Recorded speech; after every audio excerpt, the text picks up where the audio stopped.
नमस्कार सर, नमस्कार सर, काय वाटते आपल्याला जे आगामी लोकसभा चुनावचा माहोल चालू आहे तर देशात कुणाची सरकार बनेल? ज्या प्रकारे आता इलेक्शन सुरू आहे त्यामध्ये वातावरण पण असं देशाचा दिसतो आहे की परत एकदा मोदी सरकार येईल, ह्या मनापासून विश्वास आहे मला। त्याचसोबत 400 पारचा जो नारा मोदीजीने दिला आहे तो निश्चितच पूर्ण होतील, हे पूर्णपणे जनतेने दाखवूनही दिले आहे। आणि जनतेचा माहोल जो आहे तो जनतेचा कल पण त्यांच्याचकडे लागू आहे। म्हणून कारण विशेष म्हणजे जेव्हापासून 2014 पासून सरकार ही जी आली आहे मोदीजीची, खूप चांगलं काम होऊन राहिलं आहे। त्याचसोबत किसानासाठी पण चांगलं कार्य सुरू आहे, त्यासोबतच महिलांसाठी पण कार्य चांगलं होत आहे। प्रत्येक क्षेत्रामध्ये महिलांना चांगलं उत्कृष्ट एक सन्मान मिळत आहे। त्याचसोबत महिलांसाठी पण चांगले कार्य सुरू आहे।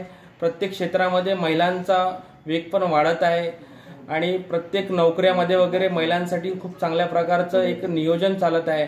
आणि पुढच्या काळात पण महिलांसाठी आरक्षण पण देणार आहे मोदीजी, असं ऐकण्यात आहे।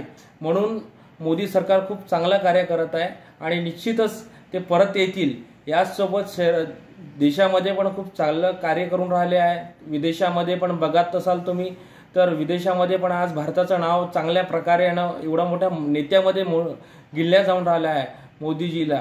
आधी आपण बघत असाल तर आपल्याला पाकिस्तान सारखा देश पण आपल्याला एवढा त्रास द्यायचा, परंतु आता तो पाहू शकत नाही। त्याच्या स्वतःच्या इथली परिस्थिती एवढी गंभीर आहे का तिथले लोक जगणं मुश्किल झालं आहे। आणि आपण बघत असाल तर पाकिस्तानपेक्षा चांगली परिस्थिती इथल्या मुसलमानांची आहे। यांची संख्या किती होती जेव्हा देशामध्ये 47 मध्ये जेव्हा देश स्वतंत्र झाला तेव्हा यांची लोकसंख्या किती होती आणि आता किती आहे। आणि प्रत्येकाला पूर्णपणे सगळ्या सुविधा उपलब्ध होत आहे। सोबतच कोविडच्या क्षेत्रामध्ये कोविडमध्ये एवढी महामारीचा काळ होता, लोकांना खाण्याचं अन्न मिळत नव्हतं, त्यावेळेस मोदी सरकारने सगळ्यांना अन्न कडधान्य उपलब्ध करून दिलं, तेही फ्रीमध्ये करून दिलं। यासाठी त्यांचे खूप खूप धन्यवाद देतो। आणि परत ही सरकार एकदा तिसऱ्यांदा 400 पार मोदीजीची सरकार येतील हे विश्वास मनातून सांगतो का हे निश्चितच येईल। धन्यवाद।